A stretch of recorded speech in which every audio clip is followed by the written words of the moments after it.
Hey folks, and welcome back to this channel. Here's that transformer I showed in my last video where it gave me some crazy output with only 65 volts input, or 60 volts, whatever it was. Today we're going to push it to its limits. Let's dive in right now. Here's the transformer I showed in my last video. This is a homemade Flyback transformer.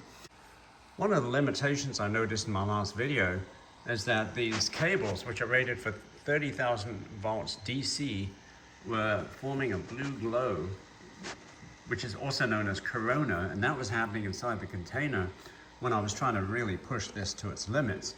And I think the corona was dropping the voltage. So what I did was I added an extra layer of insulation, and you can probably just see it there. Look where my little pinky is. See that? That's this wire that's covered over in another tube made of silicone. And it's basically this tubing right here is what I put over it. And that seems to do the job, because since I did that, I haven't seen any corona forming inside the container. Also, what I did is I kind of affixed these wires to the lid so that they wouldn't slide and get too close to each other. And then I've got a double zip tie to keep them apart so they don't get close. Because as I showed in the last video, if you put these wires close, they will short. Okay, we're going to begin cranking up the voltage. Here goes. There's some pretty amazing output. I've actually turned down the background sound so you can hear me talking. Otherwise, it would basically just drown out my voice. But I'm slowly pulling these apart, and I'm going to increase the voltage some more. You can see that the spark initiation distance is quite far, and depending on what voltage, it'll initiate from several inches. So I'm going up slowly. I'm going to plan on going to at least 80 volts in this experiment to see what it does. My aim is to get to 9 to 10 inches in length with this arc, and I'm pretty sure I'm going to be able to do it this time with that extra insulation added. Here goes. The output from this transformer is absolutely insane. In fact, it's kind of scary to get too near to it. For that reason, what I'm going to do is I'm going to start this again. I'm going to actually mount the camera on a stand so I don't have to go too near to that arc. So I'm going to restart this. Okay, the camera is now stand mounted, and I'm standing back.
Wow, that's crazy. It looks like it shorted across where the wires come out of the oil.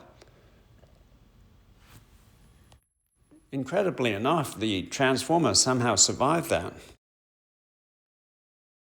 Okay, here's a measurement of that arc right before it shorted out at the transformer.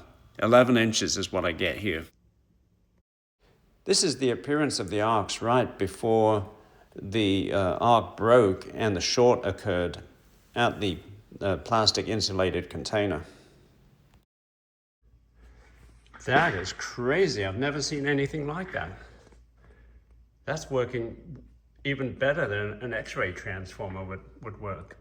I maxed out at 85 volts AC from the Variac, more than 2 kilowatts running through that transformer.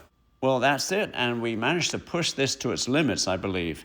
I hope you enjoyed watching this video as much as I did making it. And at least the transformer isn't dead. The wires may be kind of burned at the top there, but still appears to work. Thanks for watching, folks. Please check back, and hope you don't forget to like and subscribe.